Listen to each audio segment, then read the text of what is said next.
But let's begin from here. Kenya Kwanza says it wants to scrap off CBC if they get elected. Yes. And Magoha is saying you should not politicize CBC and you should not play politics with our kids. Exactly. What is this? Well, you know, looking at what the Kenya Kwanza is saying, I think it's more on the political line than what Magoha is saying. Could be the Kenya Kwanza politicians have a point, but now they need to be very specific, away from politics. What is that is wrong with the competence-based curriculum? Rather than just saying when we get into power, we shall scrap it off. They should just point out. Of course, there might be some weaknesses here and there. You know, any new curriculum being rolled out, there could be some teething problems. But they should point out that there are these issues that really warrant scrapping off of this system in as much as it has reached this far in its implementation. Good. And from what people are also saying, Mwalimu here, they feel like Jubilee administration may want to take some bit of credit, saying that we did change the curriculum. And according to the much noise that we are hearing here, and the ALPRO and the JITAs also inside the CBC, it seems that most people do not agree to it, and they feel like it's been forced and it's been, rolled out, so to speak, like forcefully inside. And they're saying that for that reason, they may have no choice but to scrap it off. Do you think they make some bit of sense there? Well, let me take you back to the tenets of making a curriculum. Any curriculum, it's usually started by the government. The government is the one that initiates the process of curriculum reform or curriculum review as the main stakeholders. Then they are supposed to involve others, like the religious leaders. They involve every other person, because education system affects every single person in the society. Right. And therefore, the Jubilee administration, by saying that they bring the new curriculum, it was something good, because objectively they were saying, we want this 844 system has been long overdue. And right now, the society has changed. There are so many needs and aspirations that our society needs at the moment. And therefore, we want to align it with the current needs, which is very, very perfect. Right. But now, it depends on what is this new thing that was being brought and whose inputs were brought into these new things. Otherwise, the change would be brought, but if it does not reflect the ideal society.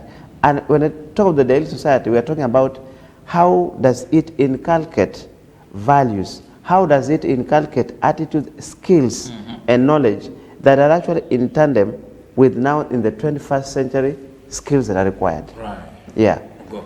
So, in the actual sense, the change is fine. Curriculum can be reformed even after every 2 years, although practically it's supposed to be done after every 5 years.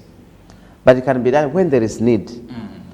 So, with the current political, mantras here and there has to be a clear direction. If you say, I want to bring this particular change, what do you actually want to do? To avoid, this of sneaking in political agendas. Right. Like now you're saying the Jubilee administration wanted to take credit. What is this credit that they want to? Is it credible credit, or is it just credit for the sake of it shall be written in history that Kenya's education system was changed during someone and someone's tenure during the Jubilee administration? So the thing is, politics, we cannot separate it from the education system. However, there should be good politics that bring substance to the education system, that our children that go through the system will be able to be compatible and in tandem with what the society needs at the moment. Very well. And Mwalimu, from what I've listened to you kindly and how you've explained it right from the inception of the whole CBC and how it came to be, I feel to some extent and how things are happening in the country and the many noise, this one speaking this and the other speaking this, it seems to me that we've not accepted and the willingness to let this thing be and rest for once and for all, and say we have CBC and let's see how it's going to be effective. That's something that is not happening in the country. And the people are feeling like this conversation, it's going to continue more and more days to come. Then I think it's wise if the next administration comes in let's get to scrap it off and begin and going back to the drawing board. Is that an option? It may be an option, may not be an option, but the problem has been infodemic, misinformation, and disinformation. Right. So the noise, some of it is necessary, some of it is unnecessary. But if you check on that kind of noise that is being made, the problem is lack of information. And those who are making noise are not the problem. The problem comes from the initiators of the same because they did not inform them. Like I was telling you another day here, the parents did not know actually what are their roles in the competence-based curriculum. Right. Then midway, they are told, now these are your roles. But at the start of the journey of the CBC, they were never involved and they were never informed. So, and if they are only those who are literate were able to know what was required of them, but majority did not know the scope of the CBC with regard to their roles. Right. And that is why they are making all this noise, because it's like now, at the beginning, we were not involved, that we would have our input, and then we would actually know how to prepare ourselves. So that's why now every other person who will come with an idea is easily accepted by those who feel the burden of the competence-based curriculum. But to be very honest with you, Shadrach, is that competence-based curriculum is not bad, in as much as there are certain things that require to be fine-tuned. Right. Yeah. And from you as a stakeholders within the education sector, and we rely on your Yes. advice and your capacities, and looking at how Kenya Kwanza puts this whole issue, and weighing some of the words and the statements that are given in relation to the CBC, what can you comment about it? First and foremost, what I heard from Kenya Kwanza, they just said, we are going to scrap off this education system because it's a burden to the parents, it brings confusion. But that was still abstract. What I was expecting from them, they would say, particularly, if it's a burden, what is the extent of the burden? And how can they remove the burden from the parents? Because realistically, the curriculum needs to be reformed. Right. We cannot have a system that was brought into place 20 years ago, and now we have different needs that the society require to meet. Right. So the Kenya Kwanza could be they have a point, could be they have a good input. Let them say it. Let them separate their political agenda from the agenda of reforming education. And they would say that, according to us, from our analysis, and for them to achieve that, let them get experts, education experts, Right. who are going to look into it and then say, okay, well, we are not talking politics, but here we are talking about the welfare of the child and the whole set of Kenya. We are seeing there's a loophole, one, in this content, in the assessment methods, in the evaluation. You know, they point out specifically what is the problem. And they say, okay, well, with this problem, to correct it, we have to go back to the foundation. So that all Kenyans know, actually from where we are bound to fail. Right. And of course, if they are able to bring such kind of gist in their discussion, there is nobody who cannot accept a legitimate issue which is going to affect the entire society. Yeah. Very well. And also, our worry is post-election. After we are done with the election, what next for the CBC? You know, that is the biggest question that most people have in mind. Looking into, you know, how heated our campaigns can be and how we can do our elections. And from every election year and cycle, we normally see after elections, things may get up to be heated, but we do not pray it to be so. Exactly. But the worry of the parents and kids under the current dispensation and looking how things are happening within the CBC, their biggest question they're asking, what next after election with this whole CBC issue? Well, I do not have a crystal ball, but the reality is it will depend on which government will take over after August 9.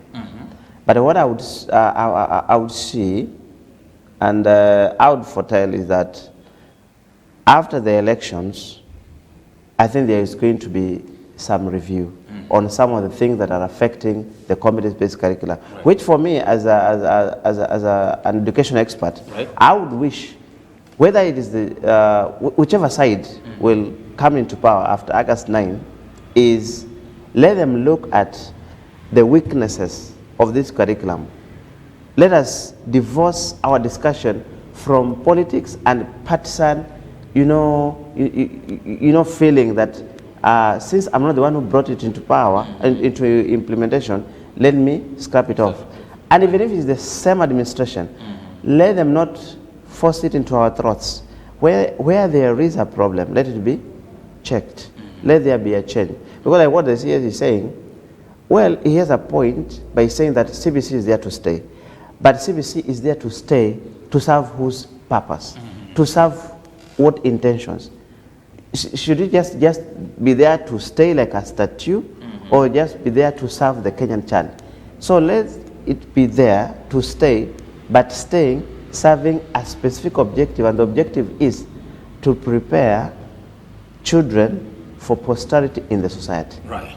Very well. And I love how you're putting it and playing some bit of neutral. You look into both sides and how it can be positively also be rectified if at all there is any sort of problem. Exactly. Remember, ladies and gentlemen, what we're discussing here in a nutshell, it's about the CBC transition post-election. This is what we're looking into. What will be the way forward after elections with this entire CBC thing? And remember, this is not the very first time that we're having this kind of a discussion. We've quite spoken about it, or specific out from the way there has been a lot of noise and debate and conversation around the effectiveness of the CBC and how it's a reality or a fallacy.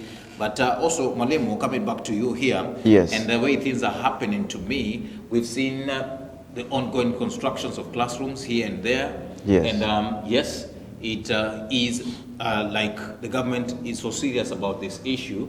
And from the way previously we had this kind of a conversation. Exactly. And you did mention about some of the barriers and hinders that can be faced. And one of them was a shortage of classrooms. Very and right now the government is building close to 10,000 classrooms countrywide. From you, do you feel like we've made strides on our approaches on making sure that this thing is rolled out effectively, and is there light at the end of the tunnel? Is something promising? Going by the word of the government and the Cabinet Secretary for Education, they are doing a lot. They are doing good work because we've seen on television they are showing classrooms that are already complete, and that is a good progress. The only challenge is that if you compare the number of the class 6 who will be exiting, that is grade 6 in December, compared with the number of classrooms that are being built, it's going to be a very big challenge, because you realize, especially in public schools, whereby you have a class with about 4 streams, which results to around 300 pupils. Now imagine 300 pupils in one classroom. Right. And most of public secondary schools do not have adequate space. So you find that in as much as we have the classrooms, still going to be a challenge. The government still has a long way to go. Right. Because if relatively, the number of those that are exiting primary compared to the space that we have in secondary school, it's very, very negligible. The space in secondary school is very small. Right. And other than the brick and mortar strategy they're putting in place having the classrooms, there's also another problem. What about the human resource, the teachers? Because the government said the junior secondary school will not be domiciled in the primary schools. Right. And the challenge was the infrastructure is not there, because junior secondary requires a laboratory. And in primary school, there are no laboratories. And if they are to have laboratories, the cost is going to be very high that the government cannot manage. So that's why the decision was the public primary schools will not have junior secondary. It was only allowed in private schools. We had a negotiation with the government, and we said, okay, as the Kenya Private School Association, if our members have the capacity, they should be allowed to have a section of the junior secondary. And we also said, even when someone decides to establish a junior secondary standalone, that should well and so good. They agreed to it? Yeah, they agreed to it. So come next year, you will hear of schools that are only junior secondary standalone. Yeah, a school is neither primary nor senior secondary, but it is a junior secondary. This junior secondary, Mwalimu, how many classes does it have? 3. Class? Is grade 7, grade 8, and 9. 9. Yes. Right. So now the government has a problem. Apart from the issue of brick and mortar that is constructing the classrooms and laboratories, and even the laboratories that are there will not be able to cater even for the coming junior secondary children. Now coming to the human resource aspect, the government did some step, but for me, from my analysis, that step is very, very inadequate because they promoted teachers who did Bachelor of Education or teaching in primary to secondary schools. But remember, we are getting children getting into junior secondary in 4 streams, in 3 streams, in 2 streams. And remember, the age of these children, you know, is they are young and they cannot go to boarding schools. So they will be joining day secondary schools. Now can you imagine a place like Changamu here or a place like Mombasa? How many public schools that have adequate space to accommodate this? So there's a very big challenge other than the classrooms, but even the teachers will be overstretched, to be very honest. And Mwalimu, listening to your calculations very keenly here, I find a situation like we are still exceeding and postponing the current problems that are within the CBC. Very true. And assuming that we are trying to solve them by constructing the new classrooms, to me, and from your explanation, I feel like the ministry kinds of seals one loophole and another comes in. Exactly. How are they supposed to handle this issue and making sure that once this thing is rolled out, it will be rolled out effectively enough without any sort of culture? You know, there's a common mantra that says, if you fail to plan, you are planning to fail. Because, you know, this thing, they were to see it from the beginning. When the CBC was being rolled out about 5 years ago, they would look at it, 5 years from now, we are going to have this grade 6 transiting to junior secondary. So what do? They were to have a task force that would look into this. But now if you look at even the issue of constructing classrooms, began last year. Now within 1 year, they want to construct classrooms enough to accommodate children exiting from primary, who, if you look at the ratio of those exiting from primary and going to secondary, is a ratio of about even 5 is to 1. So how is it going to be possible? So it is true, they're actually postponing a problem, because in as much as we have the classrooms, they are being faced with another problem. It's because the infrastructure required in the secondary schools is not classrooms only. Even the laboratories already, if you just do a spot check in the secondary schools, the laboratories are not already enough. And here we're having a whole lot of a new classroom. And remember, even as we have the grade 7 join the junior secondary, we still have the 844 also joining secondary. We shall have 2 groups of Form 1s, so to speak. Form 1 of the 844 and now Form 1 of the junior secondary, which is the grade 7. They are going to need the same facilities for their learning. So they are going to be strained so much. Very strained. And the big burden will go to the teachers, of course. And this whole issue, Mwalimu, I want to understand from also the side of the parents. Yes. Where does this leave the entire parent, you know? It sounds to us like, yes, we are in a very deep mess and we seem not to be coming out of it any soon. I can tell you, Shadrach, the whole system of the Parents Association, because of the Parents Association, it's all in a morass. No one actually understands what's going to happen. Because in the real sense, I was having a conversation with some parents another day, and they were, you know, asking, what is required of us with the junior secondary? You see?